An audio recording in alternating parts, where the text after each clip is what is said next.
Hello, future engineers, subscribers, viewers, and students. There is another feature in statics which compose which composes of sample problems on 2D rigid body equilibrium.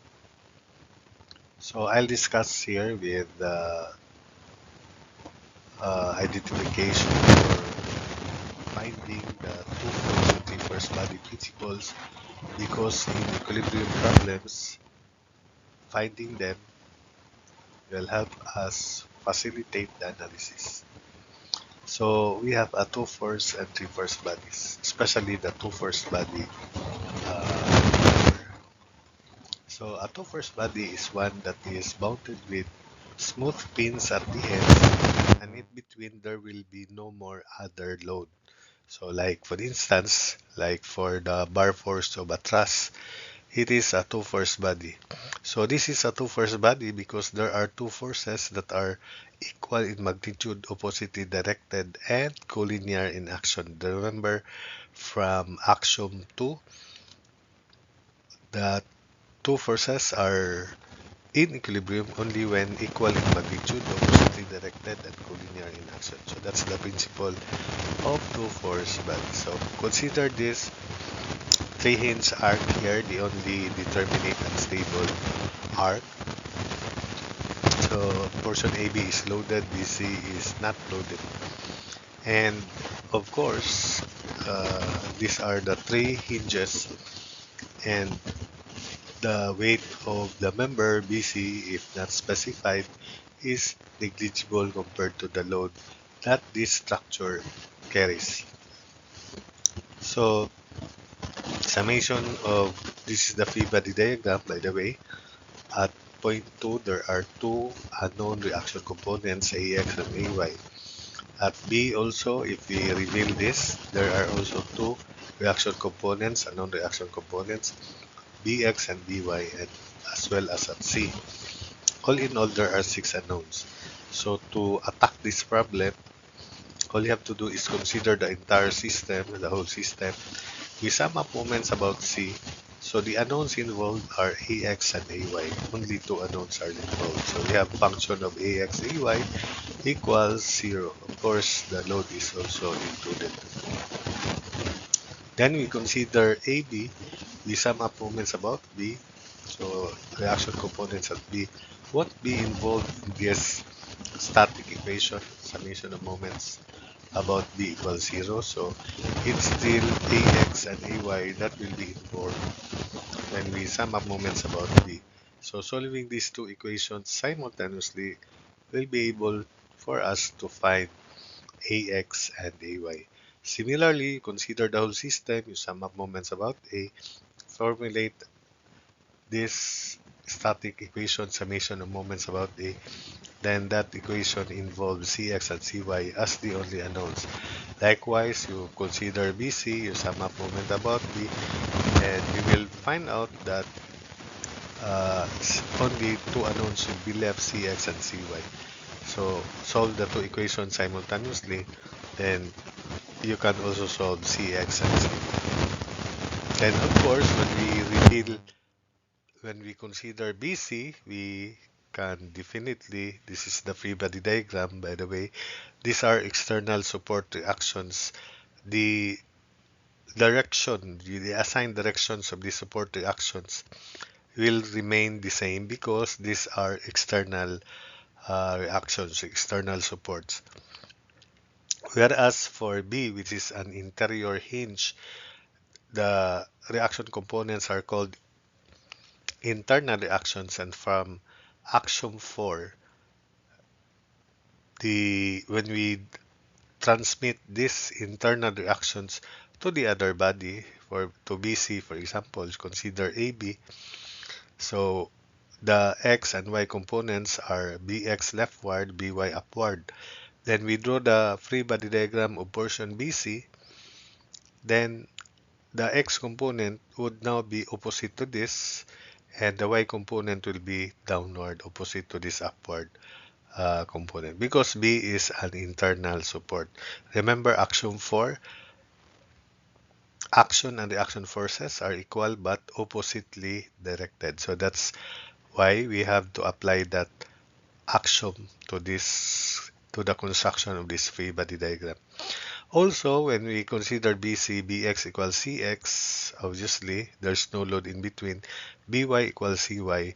Therefore, BC is a two-force body. Take note, BC is a two-force body because we have shown that BX equals CX and BY equals CY. So if we remove or replace CX and CY by a single force by RC and BX and BY by a single force RB, this RB and RC, the only two forces on this body, BC, which is in equilibrium, must be equal and oppositely directed. Remember the principle. So that's why BC is a two-force body. Again, a two-force body is a member which is pin-ended at the ends, pin-ended, and there's no load in between them. And therefore, that is a two-force body as long as there is no force in between or the weight of the member is not considered. So that's the concept on two-force body. Let's have the demonstration on the next slide. So likewise, for a three-force body, let's have the portion, this demonstration here. So remember that AB is a three-force body, recalling from the preceding slide wherein we have a portion AB of the three-hinge arc loaded with P. So the reaction at A is up to the left, and if we arrange the three forces into tip-to-tail manner, this is now RB, which is up to the left, and P down to the right, parallel to the applied or to the denoted forces. So for a three-force body, there are three forces on the body, and these three forces, when arranged in a tip-to-tail manner, must form a triangle. So to demonstrate that, we have this body here, for example, resting on this vertical wall, smooth wall, and on this inclined smooth surface with angle 30 degrees. So we have points of contact A and B. So if we draw the free body diagram of this body, assuming the weight is 400 newtons, so we have NA perpendicular to the surface because the surface is frictionless, and we have NB perpendicular to this inclined surface. The angle that NB makes with the vertical is equal to 30 degrees, equal to this angle of inclination. We then uh, draw the triangle. So beginning with 400 newtons downward, then we have NA to the right and NB up. By the way, these forces are compressive forces because if you imagine that this is your body, you are leaning and resting on this inclined surface, you will feel that you are pressed at A and at B. That's why the forces, normal forces, are compressive forces as shown towards the point of application. So going back to this triangle, tangent of 30 degrees is opposite NA over 400. So that's why NA is 230.94 newtons. Having found NA, we solve for NB. So we use cosine of 30 degrees equals 400 over NB. Why cosine? Because 400 newtons and 30 degrees are given, so we must involve only the givens. Although you can involve NA by defining sine 30 equals NA over NB, but as I said, it's safe if you only consider equations where the given unknowns are involved. So cosine 30 equals adjacent side 400 over hypotenuse NB. So NB equals 461.88 newtons. Now, if you do not apply this force triangle, which is a consequence of the three-force body, you can actually solve for NA and NB by this free body diagram. So first, we sum up forces y equals 0 to solve for NB. The vertical upward component of NB is NB cosine of 30, then equals downward force, which is 400. And take note that this equation is similar to that equation. So that's why NB is 461.88 newtons. And having found NB, summation forces x equals 0, so NA equals NB sine of 30. And NA is equal to 230.94. So that's it. That's the principle for three-force body. And remember that two-force bodies are important so in facilitating the analysis of 2D equilibrium cases. So let's now have the finding of two force bodies or three force bodies in this problem.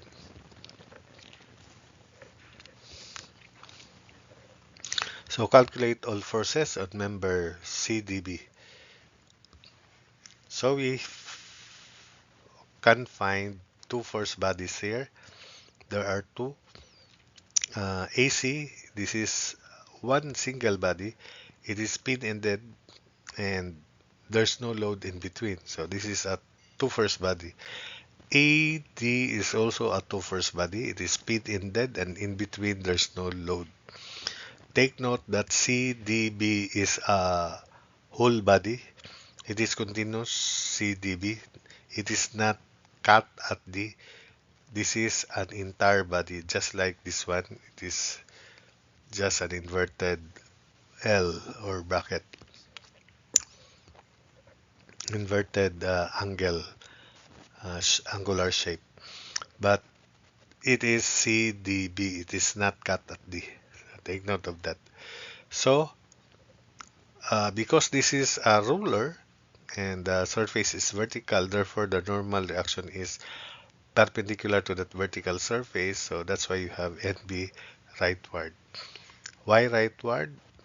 It's because if we have to apply this 240 Newton for 240 pound force, if we select this point as the moment center, the moment of this 240 pound force is clockwise and it should be counterclockwise. But it doesn't matter if you assume that the direction of NB is leftward. Or you may all assume that the forces will be as shown. There's no problem. When you correctly solve this problem, the magnitudes will just be negative if you incorrectly assume the direction of these unknown forces.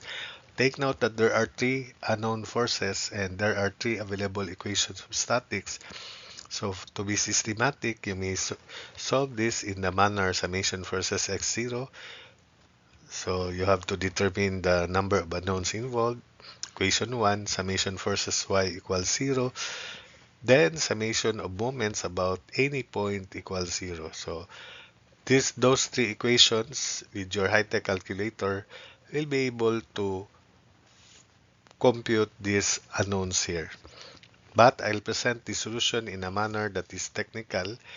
I use summation of moment as my equation of statics so that in every equation there will only be one unknown involved. So for instance, having drawn this free body diagram and having found that AC is a two-force body and AD is also a two-force body, the lines of action of these two unknown forces meet at A. So it is good if we sum up moments about A. Imperative that point A should be chosen so that we can solve NB. So solution, summation of moments about A equals 0, counterclockwise positive. You may consider clockwise as positive. I just use counterclockwise as positive. So the moment of NB about A is counterclockwise, and this distance is 2 feet, 4 minus 2, then equals clockwise moment 240 times 333, and that's 9 feet. So NB can now be solved, 1080 pounds. If wrongly directed, then that will be negative and it should be leftward. But that's positive, meaning this assumed direction of NB is correct. So having found NB, next is I want to solve for PAC, so therefore I'll find the intersection between NB and PAD. So one unknown at a time. So even if NB is wrong, then PAC would be correct, might be correct. So that's the advantage of the moment equation. You may set up the equation and for other unknowns, they may be wrong, but you can always have a chance of making the answer correct. But be confident. I'm confident that because after I solve all these forces, then there will be equations of statics left. Then I will use those remaining equations to check these answers. So let's find this point zero 0.01. This point zero 0.01 is directly above C. If it is not obvious, then you may apply similar triangles. Remember that 2 feet, because this is horizontal, this is automatic 2 feet. Because A and D is horizontally 6 feet apart, and C is half of 6, 3 feet, and 2 is also half of 4, this is 2 feet. So it is obvious, or it is uh, clear that O1 is directly above C. If it is not known to you, then I suggest that you make this x1, you do not know this, as root 2 and equate it to this slope, which is 3 as root 2. The slope of PAD, by the way, is 6 feet horizontally, 4 feet vertically. 6 and 4 can be reduced to 3 and 2. So therefore, the hypotenuse is square root of 13. Likewise, the slope of AC is 3 horizontal, 4 vertical. So that's why you have 3, 4, and 5. 3 to square root of 13. So summation of moments about O equals 0, counterclockwise again positive. There are two components of AC. Vertical, which is passing through O, 1, which has no moment, and horizontal. Only horizontal component will have moment about O1 and it is counterclockwise. So the horizontal component of PAC is PAC times 3 over 5, which is that horizontal. The moment arm is 2 feet, then equals clockwise moment 240 times 6. Solving for PAC, PAC is 1,200 pounds. Then finally, we want to solve for PAD, and we should find the point of intersection between NB and this PAC here, which is at O2. Because the vertical distance between A and C is 4 feet, and this is obviously 2 feet, which is half of 4 feet.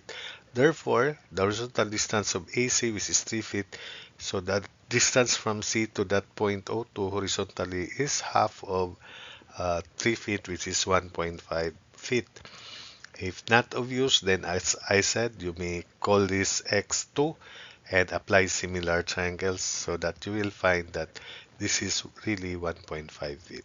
So having found O2, we sum up moments about O2 equals 0 to solve for PAD. So again, counterclockwise positive. The counterclockwise moment about O2, the component of PAD, is that vertical component counterclockwise. So PAD times vertical component. So 2 over square root of 13. The distance of that vertical component from O2 is 3 plus 1.5, so 4.5 feet. The horizontal component of PAD produces clockwise moment about O2, so it is treated negative PAD times 3 over square root of 13, and the moment arm is 2 feet, so that's 2 feet. Then equals the moment, which is clockwise, the moment of 240 pounds is 336 plus 1.5, 7.5 feet. Solving for PAD, 2163.33 pounds. So we check our answers. Summation forces X equals NB, which is 1080, plus the X component of PAC, 1200 times 3 over 5, minus the X component of PAD, so minus 2163.63.33 times 3 over square root of 13, and that is almost zero, so it's okay. Summation forces Y equals vertical component of PAD is PAD times 2 over square root of 13. So 2163.33 times 2 over square root of 13, then minus 240 minus the vertical component of PAC, which is 1200 times 4 over 5, and that is almost zero. So we are sure that these answers are correct. So for this next problem, again, the weight W1 is 1000 pounds. Neglect the weight of the bar AB. So the weight of the bar AB is neglected, and therefore, because this is the end, and it is one end is pin-ended, and the weight is neglected, therefore, this member AB is a two-force body. So its direction, the direction of the force is along the that axis through AB, and we just call the components as AX and AY. So of course the effect of these weights would be to compress this body, so that's why FA is compression. So from A to B, and by the way, the angle here is 50 degrees, that's also 50 degrees. So FA AX is to the left, AY is upward. So for the solution, this is the FBD, W2 tension. This is W2, so the tension here is W2. So focus on this free body diagram of the entire system, or at B. Then the x component of W2 is W2 cosine of 35 degrees. That's 35 degrees. So this is also 35 degrees. Then equals the leftward component of FA, which is FA times cosine of 50. So therefore FA is 1.2744 of W2. Then we sum up forces Y equals 0. The vertical component of FA is FA sine of 50 degrees. Then it is subtracted by the Y component of W2, which is W2 sine of 35 degrees. Then minus 1000, which is W1 equals 0. Replacing FA, which is 1.2744 of W2 into this equation, times sine 50 degrees minus W2 sine of 35 degrees equals 1000 after we transpose that to the right. So we get the value of W2, which is 2483 pounds. We then substitute into this equation to solve for FA. So 1.27442483 to 164.34 pounds. Then AX is FA cosine 50, and it is leftward. So because it is leftward, we precede the negative sign. Negative FA 3164.34 cosine 30, and that is negative 2034 pounds when rounded off to four significant figures. And AY is FA 3164.34 sine of 50, so 2424 pounds. So again, AB is a two-force body. So next, for this problem, determine the magnitude of the roller reaction at point E, this one. So this is a roller, so the reaction would be perpendicular to the vertical smooth surfaces. So it is, I just assume that it is leftward. Of course, it should be leftward due to the effect of these 400 kilonewtons. But if you make it rightward, that there's no problem. So considering the free body diagram of this entire system, after we found out that BA or AB is a two-force body, remember, it is pin-ended. This is the entire length of the body, and there's no load in between, so that's a two-force body. So I just transmit the force on AB at B, and I assume that it is in that direction to oppose this 400 kilonewton force. The slope of this force AB or BA is equal to 1 meter, because that's 1 as indicated there, 1 meter radius.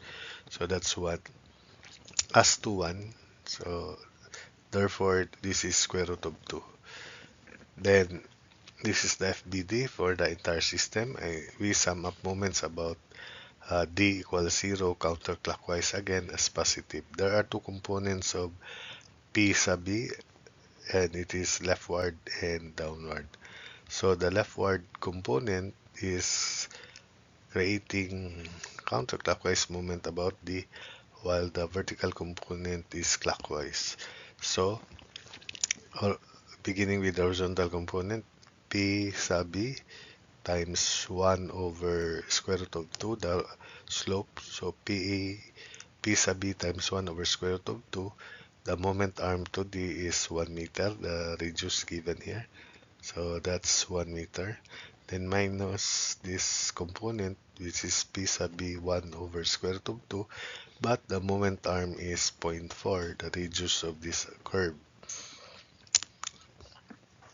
Then that's clockwise. Then minus 400, the distance of 400 moment arm from D is 1 meter plus 0.35, so 1.35. Then plus the moment of NA, which is counterclockwise about D, so plus NA times zero point 0.4 moment arm equals 0. Simplifying, zero point 0.6, this is zero point 0.6 over square root of 2 P sub B, then equals 400 times 1.35 to the right, 540 positive, minus zero point 0.4 of NE. So let's call that equation 1. Then we draw separately the free body diagram of this member, and it is now this. So we have 400 kilonewtons. The direction of P sub B remains the same because this is an external support, same slope, as well as dx and dy. So dx and dy, sorry, cx and cy, because this we consider the free body diagram of this member, vertical member. So we sum up moments about c equals 0 and counterclockwise positive again. The horizontal component of P sub B is counterclockwise, so positive. The vertical component passes through C, so it has no moment. So beginning with the horizontal component, P sub B times 1 over square root of 2, the moment arm is 0 0.6. 0 0.6 is 1 meter minus 0 point 0.4. Then equals 400 times moment arm 0.95, 0.35 plus 0.6. So we can now solve P sub B 895.67 kilonewtons. Then we substitute this into equation 1. So zero point 0.6 over square root of 2 times 895.67 equals 540 minus zero point 0.4 of NE. Then from there we can solve NE, which is equal to 400 kilonewtons. So for this next problem, you have to determine the magnitudes of the support reactions at A, D, and E. A, D, and E. So we have to look at the system. We find two first body here, which is member AC, because in between A and C, there's no load and they are pin-ended. So first, we draw the free body diagram of the upper part. Remember, or try to look at this. This is a roller, so there's only one support reaction, and it is upward, obviously, because 80 kilonewtons per meter would be downward. So this is the FBD of the upper part, ABE, and we have EX equals 0 because the load is 80 kilonewtons per meter downward. Summation forces horizontal equals 0, so EX is 0. So EY is also denoted as E or R sub E. So summation of moments about E equals 0 to solve for B clockwise positive. So B times 1.5 equals 80 times 1.5, and the moment arm is half of 1.5, 0.75. So 80 times 1.5 is the force. It is acting at the centroid of this rectangle. The distance of the centroid of a rectangle from E is 0.75. So solving for BB is 60 kilonewtons. Likewise, summation of moments about B equals 0. Take note EX is 0. Counterclockwise positive this time. So we have E RE times 1.5 equals 80 times 1.5 times 0.75. That's why E is also 60 kilonewtons. Then we draw the free body diagram of this member. So this is now PAC or R sub A, or I just call it PAC.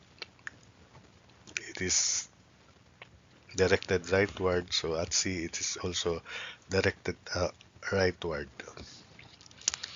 The effect. So the slope of PAC would be 0.4 horizontal, 0.8 horizontal, 0.8 horizontal, 0.6 vertical, which can be reduced to uh, 3 vertical, 4 horizontal, so that must be 5.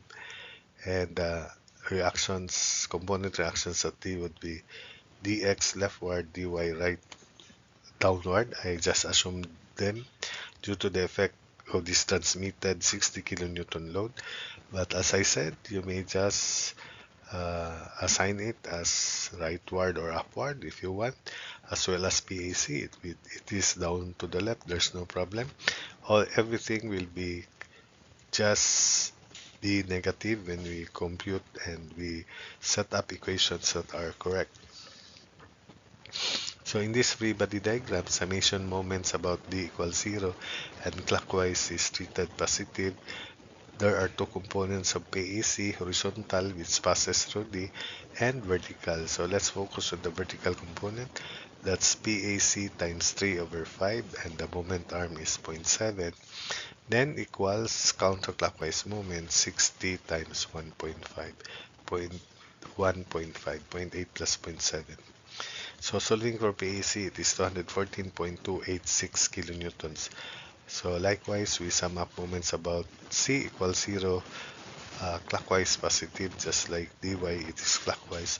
So dy times 0.7 equals counterclockwise moment 60 times 0.8. So dy is 68.571 kilonewtons. Then, since we can no longer solve for dx by just, we can solve actually dx by summing up moments about the intersection between AC and dy there, but we have to find that point.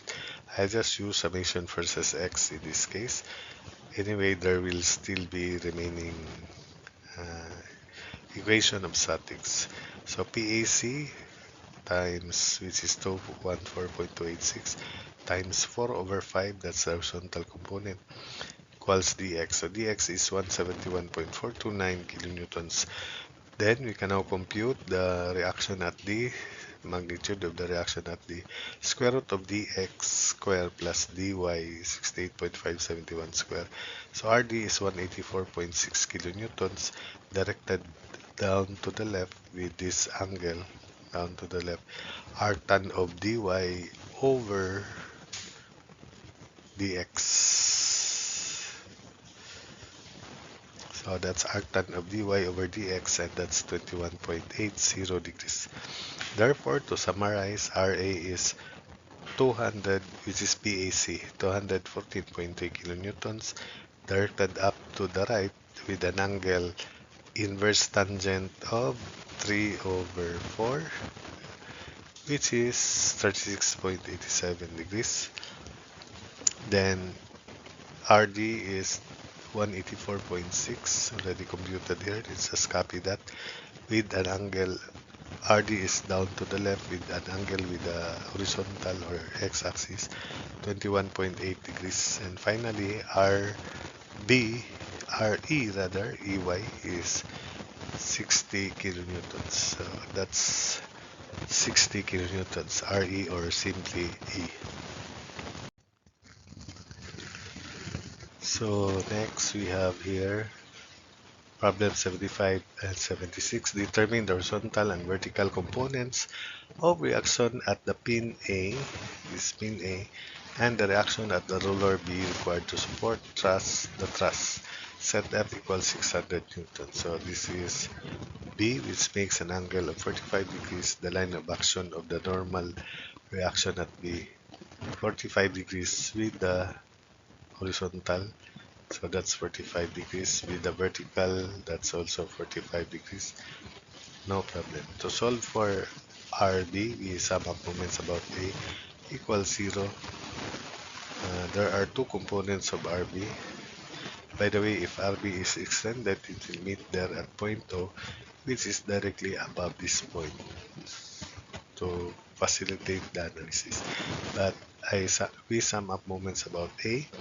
There are two components of RB, horizontal that has moment about A in clockwise manner, clockwise positive. My assumption, the vertical component, which is RB sine of 45 degrees, passes through A, so it doesn't matter, its moment is 0. So just focus on the horizontal component. We have RB sine of 45 opposite to 45 because that's 45, or RB cosine 45, there's no problem. The moment arm is 2 meters, then we equate it to counterclockwise moment due to the F's. So F equals F times 2 plus F times 4 plus F times 6.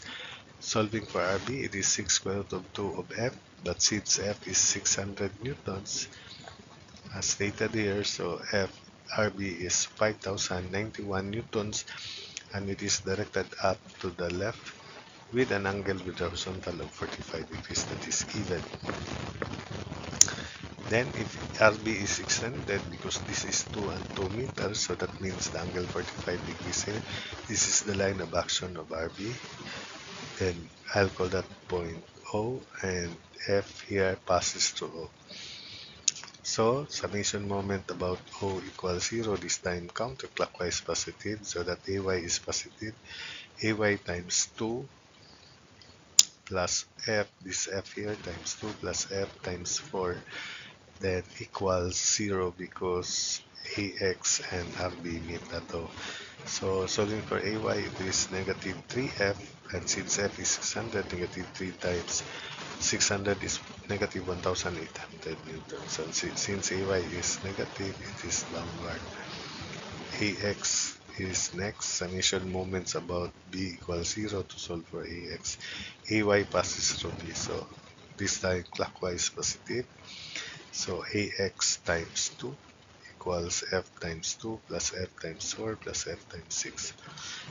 AX equals 6 times F, 6 times 600, so 3600 newtons. Rightward, that's correct assumption. Then, for problem 76, if the ruler at B can sustain a maximum load of 3 kilonewtons or 3000 newtons, determine the largest magnitude of each of the three forces F that can be supported by the truss. Since from the preceding problem, RB is given by 6 square root of 2F in general, then we equate the capacity of RB to resist that load, which is equal to 3 kilonewtons or 3000 newtons equals 6 square root of 2. So solving for F, it is F should be less than equal to 353.6 newtons. Then next, we have problem 77. The window washers A and B support themselves and the 40-pound uniform plank CD. So this plank has a weight of 40 pounds. Of course, acting at the center, if the length of this plank is 15 plus 3 plus 6 is 24 feet, so 12 feet from C and 12 feet from D. That's the 40-pound force or weight. So the window washers A and B support themselves at the 40-pound uniform plank CD by pulling down on the two ropes. Determine the tension in each rope, and B, the vertical force that each man exerts on the plank. So I'll cut this system and reveal the following forces. T sub C. This is 180 pounds weight of this man here, washer. And the tension is T sub C because the tension anywhere here is the same. T sub C down, so T sub C up. It is tension, so it should be away from the point of application, away from the hand of this washer A. Likewise, the tension here is T sub B, so this is also T sub B. The weight is 200 pounds going down. So with this free body diagram, we sum up moments about D equals 0. So we have T sub C times 24 feet plus T sub C times 9 feet plus T sub D times 6 feet, then equals counterclockwise moments, namely 180 times 9 plus 200 times 6 and plus weight of the plank 40 times half of 24, 12. So simplifying, 33 T sub C plus 6 T sub D equals 3,300 pounds. Then summation moments about C equals 0, this time clockwise positive. So we have T sub C times 15 plus T sub D times 18 plus T sub D times 24 equals clockwise moments 180 times 15 plus 200 times 18 plus the moment of the weight of the plank 40 times 12. Simplifying, 15 T sub C plus 42 T sub D equals 6780. Call that equation 2. Solving equations 1 and 2 simultaneously, we now have T sub C 75.56 pounds and T sub D 134.4 pounds. This is the free body diagram of washer A. So we have tension 75.56, the weight of body A 180 pounds, and of course the reaction on his lap, his feet, NA. Then for washer B, the weight is 200 pounds, tension at D 134.4, then normal reaction at his foot, which will be transmitted to the platform. The vertical force that each man exerts on the plank is the reaction. So that's NA and NB. So for NA, summation versus Y, this is the free body diagram. NA plus 75.56 equals 180. So NA is 104.4 pounds. Free body diagram of NB, summation of washer B, summation versus Y equals 0. So we have NB plus 134.4 equals 200. So NB is 65.6 pounds. So here is the last problem. 78. Determine the ratio P over Q for which the parallel linkage will be in equilibrium in the position. So neglect the weights of the bars. So by taking a cursory look, we have AB as another two-force body. So this is the directed assumed direction from A to B. No problem. And we will transmit that later for the free body diagram of BC. So considering the entire whole system, this entire free body diagram, summation moments about D equals 0. So there are two components, horizontal which passes through D and vertical which has moment which is clockwise about D. And this distance is 4 meters. So PAB sine of 60 degrees, the vertical component, times 4 meters. P has no moment about D, it passes through. then equals Q times this distance, which is 6 meters sine of 60. Cancel out sine 60. So PAB is 6 over 4Q or 1.5Q. We then draw the free body diagram of BC. Then we transmit PAB, which is 1.5Q, making an angle of 60 degrees with the horizontal. Then we sum up moments about C equals 0. There are two components again of PAC or PAB rather. Horizontal, which passes through C, so no moment. Vertical, which is 1.5Q sine 60, which has clockwise movement. Then clockwise positive acceleration moment about C. So 1.5Q sine 60 degrees moment arm is 4 equals P times 2. We can now form the ratio P divided by Q, and that is 1.5 times 4 times sine 60 divided by 2, or that is 3 square root of 3 over 2 to be exact, and in decimal 2.598. So that's it for this video.